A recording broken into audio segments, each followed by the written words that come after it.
Hello प्यारे बच्चों, कैसे आप सब। उम्मीद करता हूँ सब मस्त होंगे, स्वस्थ होंगे। प्यारे बच्चों, चलिए मोस्ट इम्पोर्टेंट क्वेश्चन से संबंधित हमारा जो सेकंड वीडियो है उसको शुरू करते हैं।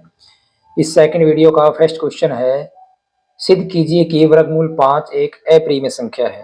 प्यारे बच्चों, बहुत बहुत इंपॉर्टेंट क्वेश्चन है ये, और किसी न किसी कोड के अंदर ये क्वेश्चन हमेशा हर बार पूछा जाता है। किसी कोड के अंदर वर्गमूल 5 को पूछ सकते हैं, किसी में वर्गमूल 3 को, किसी में वर्गमूल 2 को। तीनों के तीनों क्वेश्चन बिल्कुल एज इट इज हैं। वर्गमूल 5 है, उसमें आपको 5 यूज करना है। वर्गमूल 3 में 5 की जगह 3 आ जाएगा। और सिद्ध कीजिए कि वर्गमूल 2 एक अप्रिमेय संख्या है, वहां पर 5 की जगह 2 आ जाएगा। सिर्फ ये डिफरेंस, और कुछ भी डिफरेंस नहीं है। तो ये इस क्वेश्चन से आपके इससे संबंधित तीनों क्वेश्चन वो कवर हो जाएंगे। ये मोस्ट इंपोर्टेंट क्वेश्चन है बच्चों, पेपर के अंदर 100% आता ही आता है। तो चलिए हम इस क्वेश्चन को कर लेते हैं। सिद्ध कीजिए कि वर्गमूल 5 एक अप्रिमेय संख्या है। तो प्यारे बच्चों, इस तरह के क्वेश्चन को करने के लिए हमें मान के चलना पड़ेगा, जो दिया है उसका उल्टा अपोजिट। हम मान लेंगे कि माना वर्गमूल 5 एक अप्रिमेय संख्या के बजाय एक प्रिमेय संख्या है। तो हम यहाँ पर लिखेंगे कि माना वर्गमूल 5 एक प्रिमेय संख्या है। तो माना वर्गमूल 5 एक प्रिमेय संख्या है। बच्चों, अगर वर्गमूल 5 एक प्रिमेय संख्या है तो हम वर्गमूल 5 को लिख सकते हैं a बटा b, जहां पर a और b क्या है, सह अभाज्य संख्याएं हैं। जहां a b सह अभाज्य संख्याएं हैं। बच्चों, सह अभाज्य संख्याएं वो होती हैं जिनका एक के अलावा कोई भी सार्वभौम गुणनखंड ना हो। मतलब वे दोनों संख्याएं एक के अलावा और किसी से भाग नहीं होंगी। दोनों का जो सार यानी दोनों का जो कॉमन फैक्टर होगा वो क्या होगा, एक होगा। एक के अलावा कोई नहीं होगा। जैसे हम ले सकते हैं 2 और 3। 2 और 3 है तो 2 और 3 सहभाज्य संख्याएं, क्योंकि दोनों का कॉमन फैक्टर क्या है, सिर्फ एक। इसी प्रकार 3 और 5 का भी कॉमन फैक्टर यानी कि वो बेनिस्ट जो गुणनखंड है वो क्या है, सिर्फ एक। तो ऐसी संख्याएं जिनका एक सार्वगुणनखंड हो उसे हम कहेंगे सहभाज्य संख्याएं। तो यहाँ पर वर्गमूल 5 बराबर हो जाएगा a बटा b, क्योंकि वर्गमूल 5 को हमने प्रिमेय संख्या माना है।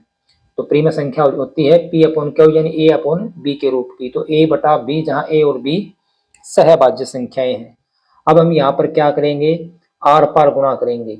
तो आर पार गुणा करने पर ही हमारे पास आ जाएगा वर्गमूल 5b बराबर a। अब हम दोनों तरफ वर्ग कर देंगे, क्योंकि यहाँ पर वर्गमूल है, उसको हटाने के लिए हम दोनों तरफ वर्ग करेंगे। दोनों तरफ वर्ग करने पर जब हम यहाँ पर वर्ग करेंगे तो हमारे पास ये आ जाएगा 5 और b का वर्ग बराबर a का वर्ग। अब देखिए 5b स्क्वायर बराबर है a स्क्वायर। तो यहाँ से हम क्या कह सकते हैं, हमारा यहाँ पर a स्क्वायर है यानी a का वर्ग है वो 5 से विभाजित है। यानी 5b स्क्वायर बराबर a स्क्वायर का मतलब क्या होगा कि a स्क्वायर 5 से विभाजित है, यानी 5 से भाग होता है। क्योंकि जब a स्क्वायर 5 से भाग होगा तभी हम लिख सकते हैं a स्क्वायर बराबर 5b स्क्वायर। अब देखिए यहाँ पर a स्क्वायर अगर 5 से विभाजित है तो थ्योरम के द्वारा हमारी जो पीछे प्रमेय थी उस प्रमेय से हम कह सकते हैं कि a भी 5 से विभाजित होगा। अगर किसी संख्या का वर्ग है वो अगर 5 से विभाजित है तो वो संख्या भी 5 से विभाजित होगी। ये हम लिख देंगे कि a 5 से विभाजित होगा। ये हमारी पीछे एक प्रमेय, उस प्रमेय के द्वारा हम लिख सकते हैं यहाँ पर कि अगर a स्क्वायर 5 से विभाजित है तो a भी 5 से विभाजित होगा। अब देखिए अगर a है वो 5 से विभाजित है यानी 5 a को भाग करता है, तो हम a को लिख सकते हैं a बराबर 5c। a बराबर 5c, जहां पर c क्या है, c कोई भी एक पूर्णांक है। जहां सी कोई पूर्णांक है, कोई भी इंटीजर है हमारे पास, ये कुछ भी हो सकता है।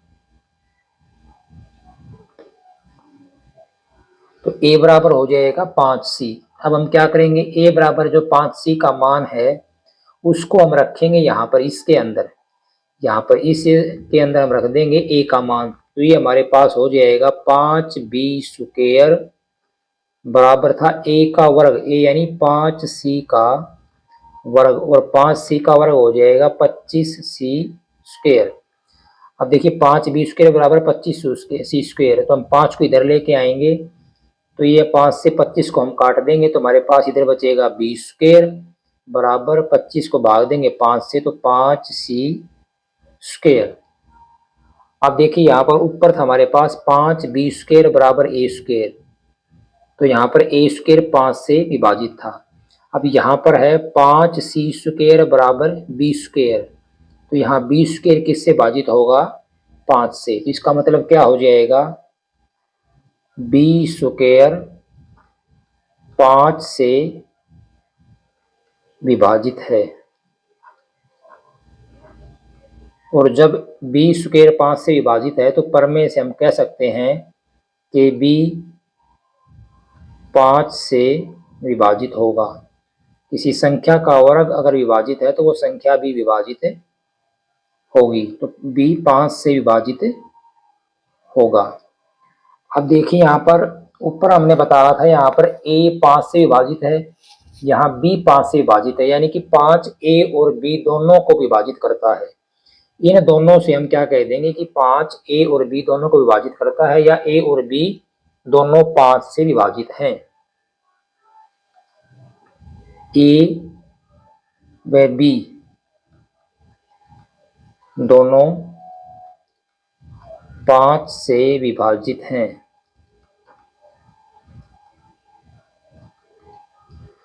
जबकि हमने ऊपर बच्चों क्या माना था कि a और b सहभाज्य संख्या है, मतलब a और b दोनों एक के अलावा किसी से विभाजित नहीं है। जबकि यहाँ पर हम क्या बता रहे हैं कि a और b दोनों 5 से विभाजित हैं।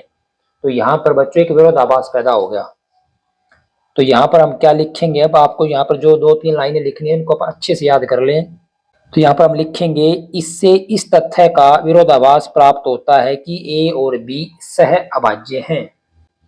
और बच्चों हमारा ये विरोधाभास तब आया है जब हमने गलत माना था, इसलिए हम यहाँ पर अब लिखेंगे, हमें यह विरोधाभास इस कारण प्राप्त हुआ है कि वर्गमूल 5 एक अपरिमेय संख्या, हमने ये माना था। तो यहाँ पर क्या लिखेंगे, यह विरोधाभास जब उत्पन्न हुआ है, जब हमने यह माना था कि वर्गमूल 5 एक परिमेय संख्या है। तो बच्चों परिमेय संख्या मानने पर यह विरोधाभास आया है, कह देंगे अतः सही क्या हो जाएगा, वर्गमूल 5 एक अपरिमेय संख्या है, यानी वो परिमेय नहीं है, वो एक अपरिमेय संख्या है। तो इस तरह से बच्चों आपने इस क्वेश्चन को करना है। सारे के सारे क्वेश्चन, चाहे वर्गमूल 2 पूछे आपसे, वर्गमूल 3 पूछे, वर्गमूल 7 पूछे, कुछ भी पूछे, सभी के अंदर आपने एज इट इज यही करना है। बस वर्गमूल 3 में 5 की जगह 3 आ जाएगा, वर्गमूल 2 में 5 की जगह 2 आ जाएगा। तो बहुत बहुत इंपॉर्टेंट क्वेश्चन है ये, इनमें से आपका एक क्वेश्चन 100% आएगा। तो आप इसको अच्छे से 2-3 बार देख लें तो आपको अच्छे से क्लियर हो जाएगा। नेक्स्ट क्वेश्चन है, सिद्ध कीजिए कि 1/वर्गमूल 2 एक अपरिमेय संख्या है। तो इसमें हमें क्या करना बच्चों, बिल्कुल ऐसा ही क्वेश्चन है ये, और भी क्वेश्चन है। यहाँ पर हम लिखेंगे, माना 1/वर्गमूल 2 एक परिमेय संख्या है, यहाँ पर भी हम ऐसे ही उल्टा मान के चलेंगे कि मान लिया कि 1/वर्गमूल 2 एक परिमेय संख्या है।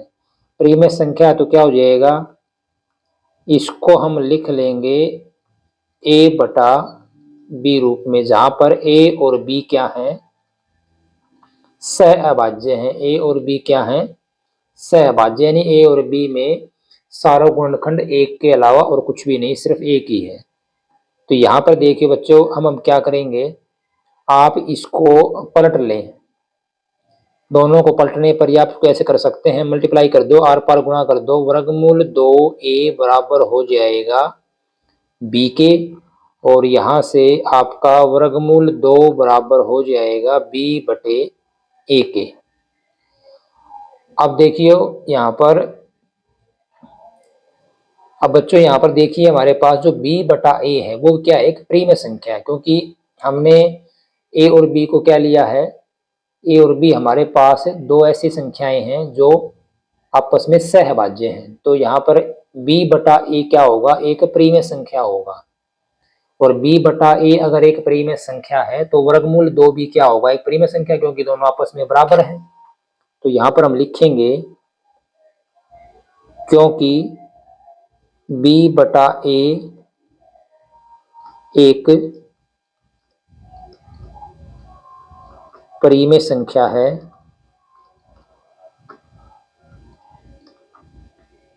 इसलिए इक्वेशन 1 से वर्गमूल 2 एक परिमेय संख्या होगी।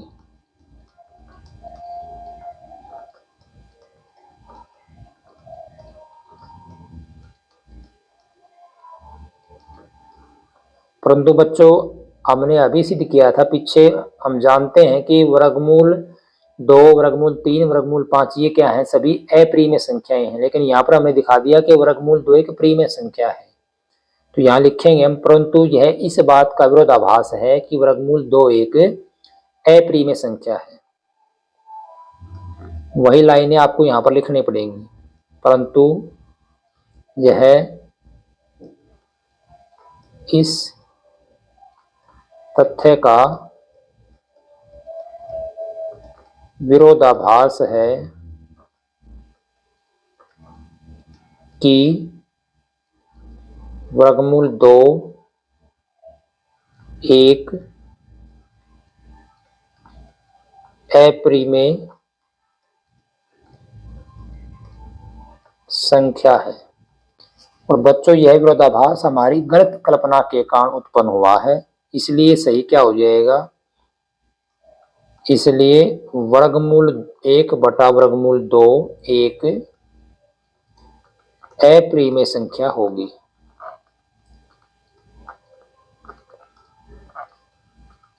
और यही बच्चों हमें इसके अंदर प्रूव करना था। तो इस तरह से आप बच्चों इस क्वेश्चन को कर सकते हैं आसानी से। इससे संबंधित अगर कोई दूसरा क्वेश्चन हो तो वो भी इसी प्रकार से आएगा, उसको आप आराम से कर सकते हैं।